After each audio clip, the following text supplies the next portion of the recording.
discussion about inverse matrices should really begin with what serves as 1 in matrix land.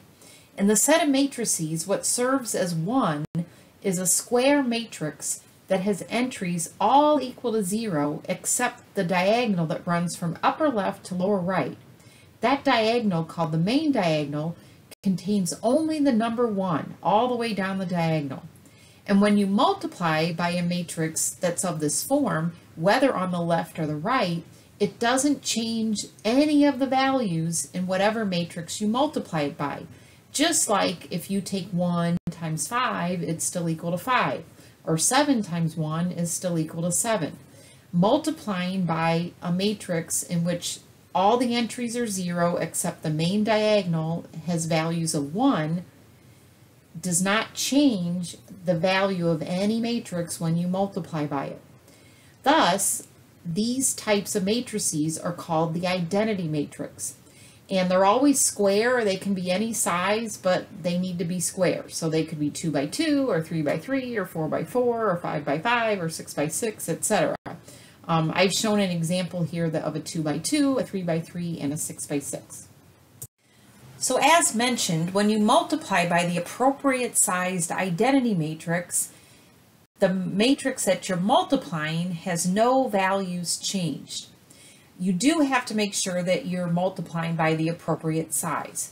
So for example, we have a 3 by 5 matrix, and if I multiply on the left, I will need a 3 by 3 identity matrix.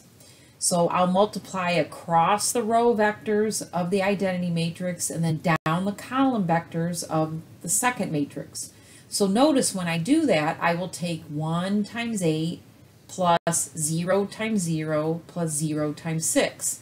Because the main diagonal has 1s and all the other entries are 0, I will get 1 times 8, giving me back the 8, but 0 times the other values will just end up being 0. When I multiply across the second row and down any of the columns, so for example, if I go across the second row and down the second column, I will have 0 times 6 plus 1 times 9 plus 0 times 1, and so a 9 will be in the second row, second column of the resulting matrix. So if you study what happens, you'll notice that you will just get back the matrix that you were multiplying by the identity matrix. If I took that same matrix, a 3 by 5, and I multiplied on the right, I would need a 5 by 5 identity matrix because I would be going across rows of 5 and then I would need to go down columns of 5. Remember, you're creating dot products when you multiply matrices. So I go across the row vectors and down the column vectors. In the set of real numbers, reciprocals are called multiplicative inverses because when you multiply reciprocals, you get the number 1. For example, 2/3 times 3/2 equals 1. 1/5 times 5 equals 1. And the order that you multiply doesn't matter. Now, for matrices, if you have two matrices that multiply to give you an identity matrix, we are going to call them inverses. And we also want the order that we multiply to get an identity matrix not to matter. So matrices only have inverses if they're square. That way we can multiply a matrix by its inverse either on the left or on the right.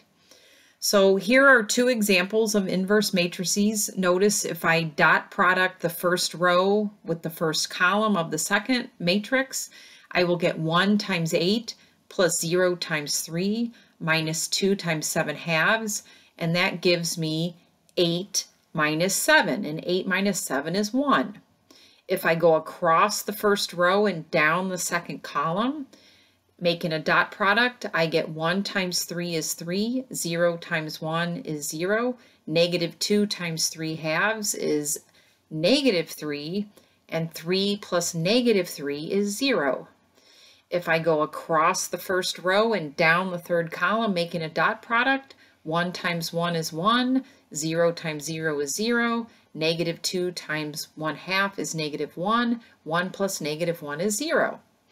And if I complete the dot products, you can follow the arithmetic and see that you do end up getting the identity matrix. And if I reverse the order, 8 times 1 plus 3 times negative 3, 8 minus 9 is negative 1, but 1 times 2 is 2, and negative 1 plus 2 is 1. So notice I get a different arrangement of values that add to 1, but they still add to 1. And if I go across the first row and down the second column making a dot product, 8 times 0 is 0, 3 times 1 is 3, 1 times negative 3 is negative 3, and when I add 0 and 3 and negative 3, I get 0, etc. I won't talk through all the arithmetic. You could pause the video if you want to and work through the arithmetic to see that you really do get the identity matrix. So these two matrices are inverses of each other because when I multiply them together, whether in any order, I get the identity matrix.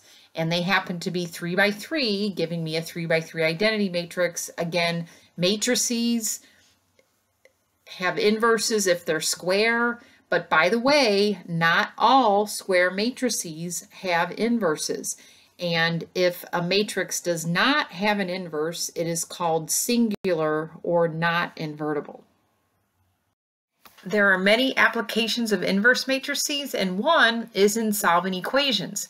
Now, we can use an inverse matrix if your system of equations has a square set of coefficients and if there's exactly one solution. So here's an example in which we have 3 variables and 3 equations. Thus, we have a square 3 by 3 set of coefficients for the system of equations. And this particular system happens to have one unique solution. And those are the factors that allow you to use an inverse matrix to find the solution. So again, look at our system, 3x minus 4y plus z equals 6, 2x minus y plus z equals negative 2, 4x minus 7y minus 3z equals 8. If you set that up in matrices, the coefficients of x are 3, 2, and 4. The coefficients of y are negative 4, negative 1, negative 7. The coefficients of z are 1, 1, and negative 3. Those make the column vectors of the coefficient matrix. And then my variables make a one column vector matrix. And if I make a dot product across the rows and down that column, I'll recreate the equation that we just read through. And then we want those combinations of variables to equal 6, negative 2, and 8. So if I were trying to solve this equation, I want to undo that matrix multiplication. So what if I multiplied on the left by the inverse of that coefficient matrix? If I did so, then the inverse times the coefficient matrix would create the identity matrix. And when I multiply the identity matrix by the column XYZ, I will get XYZ. But whatever I do to one side of an equation, I have to do the same thing to the other side. That principle still stays in place in matrix land. So when I multiply the left side of the equation by the inverse matrix, I multiply also the right side by the inverse matrix. And in doing so, I will end up getting the values negative 3.7, negative 3.9, and 1.5. Now, I did not show all of the arithmetic. I didn't show getting the actual inverse. I'm just pointing out if you did find the inverse of the coefficient matrix, and then you multiplied it by the column 6, negative 2, 8, you would get negative 3.7, negative 3.9, and 1.5. So now my equation reads x equals negative 3.7, y equals negative 3.9, and z equals 1.5, because the identity times xyz just equals xyz, and the inverse times the 6, -2, 8 equals the column matrix of -3.7, -3.9, and 1.5. Off to the lower right, we have the graphical interpretation of this system as planes. I have the 3 planes graphed, and the 3 of the planes are intersecting in only the point x -3.7, y -3.9, and z 1.5. So how do we find the inverse of a matrix?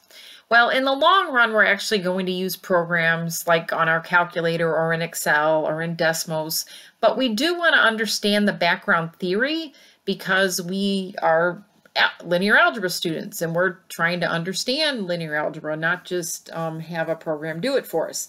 But in the long run, we will be using programs that do this process for us quickly so that we can then use the inverse to do other things. But we're first going to study the theory.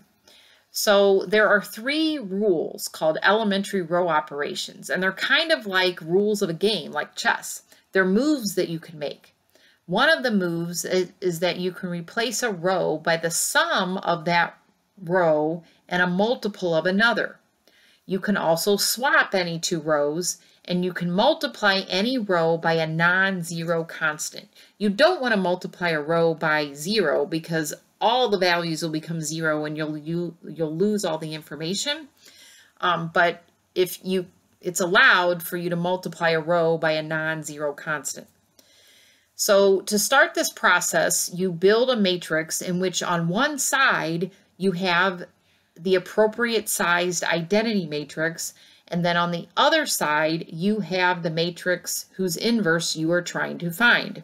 I have set this up so that we could also solve a system of equations. So over on the left, you can see my system of equations: x plus 0y minus 2z equals 8, -3x plus y plus 4z equals -2, 2x minus 3y plus 4z equals 6. That's my system of equations. Hence, on the very far right, I have 8, -2, 6. So as I do this process of trying to find the inverse, I'll also be finding the solution to that system. Now, by the way, it doesn't really matter if you write the identity matrix on the left or the right. I usually write it on the left, but it doesn't matter. What you're going to do is you're going to play this game where you can only make these 3 moves. And you're going to, whatever move you make to the matrix whose inverse you're trying to find, you make that same exact move to the identity matrix. Your goal is to try to change the non-identity matrix into the identity matrix. And if you're carefully doing all the same steps to the identity matrix, it will turn into the inverse. So when we get done winning the game, the identity matrix will have turned into the inverse, and the original coefficient matrix will have turned into the identity matrix. Just like in a game of chess, there's not a right or wrong to the order of the steps. Some order, that you see might be more efficient than another. I was able to do our example in 6 steps. It's possible that it could be done in fewer steps. Again, the goal, you win the game if you turn your original coefficient matrix into the identity matrix. And if you carefully do the same steps to the identity matrix, it will turn into the inverse of the coefficient matrix. Don't forget to also do the same steps to the answer column if you're also trying to solve a system of equations. I'm not going to talk through all the arithmetic for all of these steps. You can pause the video and look carefully and do the arithmetic yourself. It's probably more effective for you to do that, but I'll talk through a couple of the steps just to make sure you sort of see what we're doing. So for my first step, I replaced the second row with 3 times the first row added to the second row. So remember, we had 3 moves that we could make. One of them was to replace a row with the sum of that row and a multiple of another. So we're taking a multiple of row 1, adding it to row 2, replacing row 2. So 3 times 1 added to -3 gives me a 0 in row 2. 3 times 0 is 0 added to 1 leaves 1. 3 times -2 added to 4 gives me -2. 3 times 8 is 24. 24 plus -2 is 22. So my second row is no longer -3, 1, 4, -2. It is now 0, 1, -2, 22.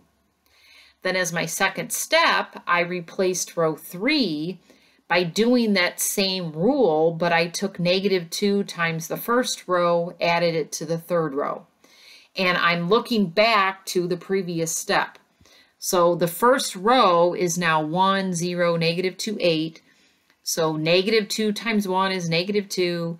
-2 plus 2 is 0. So the third row is now going to have a 0 in that coefficient column. Then -2 times 0 is 0. 0 added to -3 is still -3. -2 times -2 is +4. +4 plus 4 is 8.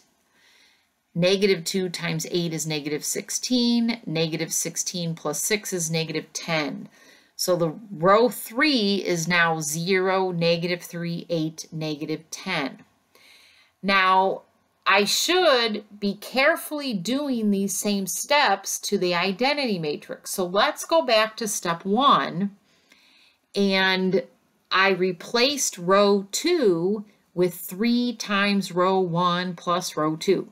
So I want to do that to the identity matrix. So take 3 times row 1. 3 times 1 is 3. 3 plus 0 is 3. 0 times 3 is 0. 0 plus 1 is 1. 3 times 0 is 0. 0 plus 0 is 0. So in the identity matrix, in step 1, that second row is now 3, 1, 0. Now move on to step 2, and we took -2 times row 1 of what the identity matrix has now turned into, but the first row, it was still 1, 0, 0. So -2 times 1 is -2. -2 plus 0, I'm now working with row 3, is -2 now. And then if I take -2 times 0, I still get 0, and -2 times 0 is still 0. So the other values in the third row stay 0 and 1. So after step 2, my identity matrix has a first row of 1, 0, 0, a second row of 3, 1, 0, and a third row of -2, 0, 1. So again, you're doing the same steps to the original coefficient matrix, trying to turn it into the identity matrix. You're doing the same steps to the identity matrix. When you finish, if you've correctly done all the arithmetic, it should be the inverse matrix. And then you're also doing the same steps to the answer column. So step 3 and 4 and 5, again, I've followed those same principles. It seems like every step I've done, the first move where you replace a row with the sum of it and a multiple of another, except for step 4, all I did was take the multiple 1/2 times row 3. Again, you might want to pause the video at this point and kind of look at, think through the arithmetic yourself. I just don't want to talk through all the arithmetic because I'm sure it would be boring, and it probably resonates with you more if you actually think through it on your own. So notice, if you do carefully do the arithmetic like I did, my coefficient matrix turned into the identity matrix. There's that diagonal of 1s. And what was the identity matrix is now the inverse of my original coefficient matrix. And by the way, I also solved my system. So the solutions to that original system of equations is x is equal to 64, y is equal to 78, and z is equal to 28. We will spend a lot more time on this in chapter 1, but in quick summary, If a matrix has an inverse and you are able to take the matrix and do those elementary row operations and turn it into the identity matrix, then your original columns of your original matrix are linearly independent.